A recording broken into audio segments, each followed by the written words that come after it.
Hi, I'm Dana Obleman, creator of the Sleep Sense program. This week's question comes from Victoria, and she writes, "At what age should I stop swaddling? It's the only way she'll fall asleep and stay asleep."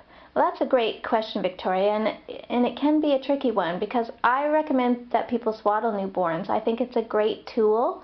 Newborns do tend to like to be confined fairly tightly as they fall asleep. It's very reminiscent of being in the womb.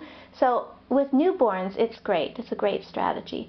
But if you don't sort of ease your way out of swaddling, you can find 4, 5, even 8 months down the road, you're still trying to swaddle a fairly big active baby, and it just won't work. They'll kick free, probably start crying because they're not swaddled anymore. You'll have to go in, re-swaddle. You know, I've even had clients who are sewing together 4 receiving blankets so it's big enough to swaddle their babies. And what's happened then is that swaddling's become the sleep crutch. It's the only way the baby feels confident that he can get himself to sleep. And so around 12, anywhere between 8 and 12 weeks, it's a good idea to start steering away from swaddling. And even if that just means morning nap, you don't swaddle, or at bedtime you stop swaddling.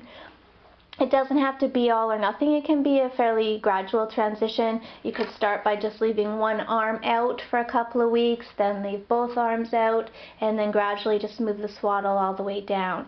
Now, if you've got a baby who's more into the 4 or 5 month range, who you are still swaddling, then it really is best to just drop the swaddle cold turkey, because they're so used to being swaddled now that if you leave one arm out, they're just going to protest that change, and you might as well just drop it all together, teach them a new way to fall asleep that doesn't involve being tightly wound, and get started on the path of breaking that connection with swaddling and helping your child learn a new strategy that's independent of the swaddle.